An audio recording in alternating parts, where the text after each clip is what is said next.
Hi, my name is Shufan. I'm a first-year doctoral student at the School of Information Sciences at the University of Illinois at Urbana-Champaign. I'm a member of the Salt Lab. I'm super excited to present our paper today. In the past, people used phone calls to seek help. Through the proliferation of mobile technologies, an increasing number of safety departments across the U.S. are providing mobile apps. Here we call community-sourced systems for reducing community risks. These mobile applications are designed to allow their local community members to report potential risks and for the safety departments to take the corresponding and timely actions. When we talk about community safety, people often think of criminal or violent activity. In fact, community safety should address many forms of hazards. For example, in this paper, we consider a broader view on risk, such as hazards, suspicious events, ongoing incidents, and crimes. However, underreporting of crimes is a major and long-standing issue. Previous research identified several factors that impact on whether people will report crimes, including the risk of intimidation by an offender, type of crime, and time spent on reporting. Much remains unknown about how mobile apps will improve safety reporting in a meaningful way from the perspective of both safety departments and community members. To address these issues, we conducted a system log analysis to investigate users' real behaviors. The unique value of system log data has been extensively justified in many other areas, for example, to investigate users' searching needs and anomaly detection. In particular, the crowdsourced system is called LiveSafe, which is a system that has been used by more than 200 colleges and universities' departments of public safety. This slide provides sample views of its mobile application that can be used by community members to send for emergency situations and submitting tips. Here you can see a variety of tip options to choose from. Users can also set tips to be anonymous. Meanwhile, the system provides a dashboard for the organizations to respond to the submitted tips. When the tips are anonymous, the organizations will not see the identities of the users who sent the tips. However, they can still reply to those tips and exchange messages with whoever sends the tips. Our work is the first large-scale empirical analysis of community-sourced systems.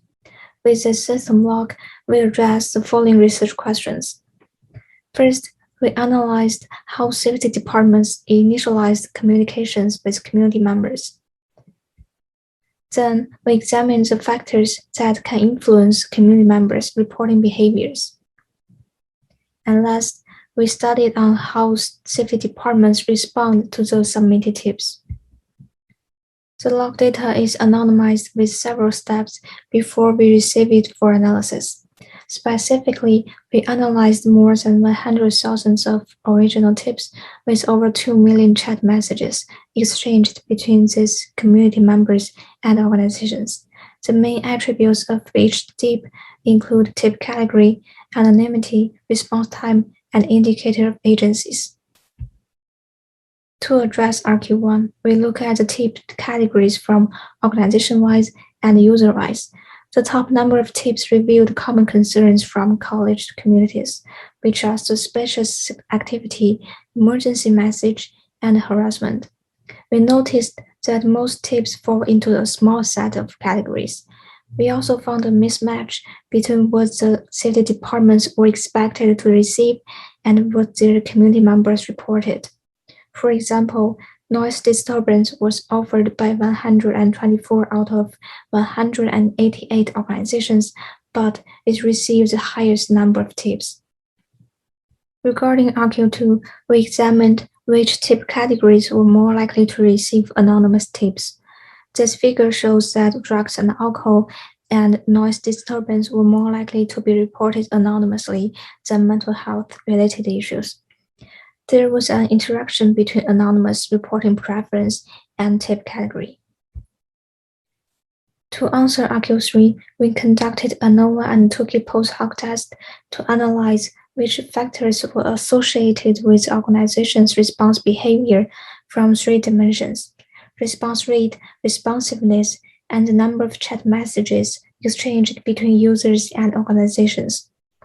It is unexpected that those urgent tips that need quicker response from organizations were anonymous. It is possible that many of the anonymous tips were involved in urgent situations that need to be handled. Tips under certain categories, for example, harassment, emergency, and accident, they received relatively consistent and quick responses.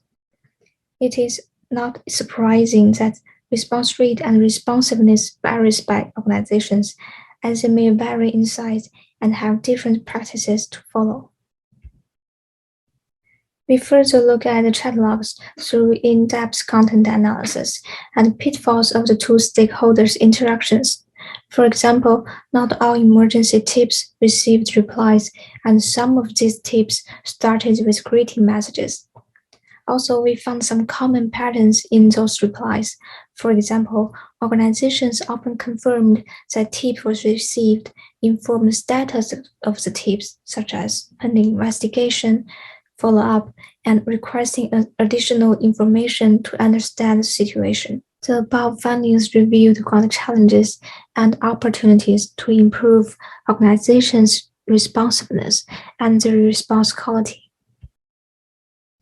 One potential design and practical implementation could be providing a chatbot that can recommend organizations to reply users' tips. Industries has adopted chatbots because they can handle 80% of routine questions. Thus, offering the safety departments a chatbot could help them reduce response time and facilitate conversations with the community members.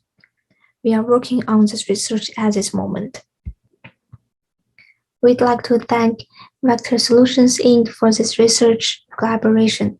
The project's principal investigator, Professor Huang at the UFC, has been collaborating with the company since 2016. We'd like to thank Ryan for working with the Salt Lab members on this project. We'd also like to thank NSF for sponsoring this project. If you have any questions, please feel free to contact us.